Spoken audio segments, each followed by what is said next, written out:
We are going to add a neon effect to a brick wall. So in Photoshop, not in Photoshop, in Google Classroom, I have added some brick walls. I'm gonna use the dark one for this, but you can use either.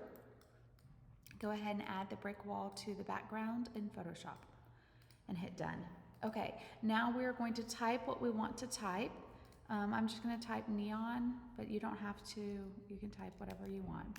If you wanna type your name or something else. Okay, fonts, I chose Arial Rounded as my neon font, but just choose something that looks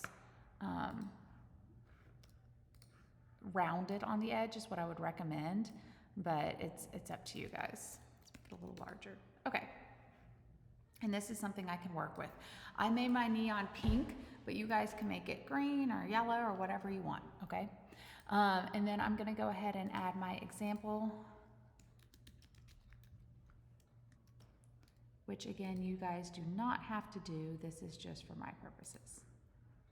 Okay, let me make it white maybe. All right, make it a little smaller. Okay, so my example, we're gonna go back to neon and y'all can see the effects. Again, we're gonna play with this gray bar that is next to it. So if you double click the gray bar, you're going to see the layer style options. And I like to keep it to the side so I can kind of see what's happening as I change things. Blending options you can leave on normal. Because this one we don't need to be see-through. We don't want to see the bricks through it. But I am going to turn on bevel and emboss and contour. So these are going to give it kind of a rounded. You see how that became rounded when I clicked on this? It's going to give it more of a rounded look.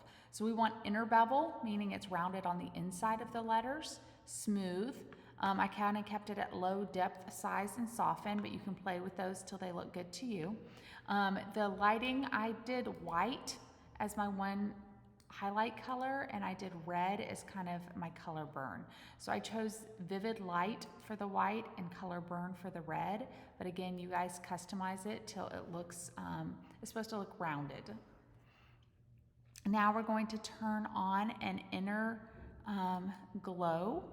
On my inner glow, I chose a very light pink because I want it to look like it's, you can see what the different color effects would do though.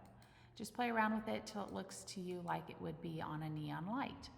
Okay, blend mode, screen, because I want to be able to see through it. And then most of these I just kept as kind of low numbers, but you can play with it.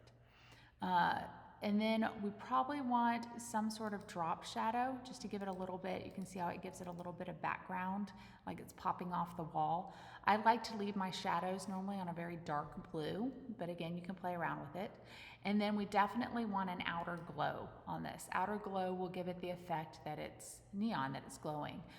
So choose an outer glow color that matches whatever color neon you have. And you can change the spread, you can change the size until it really looks like it's glowing off of the wall.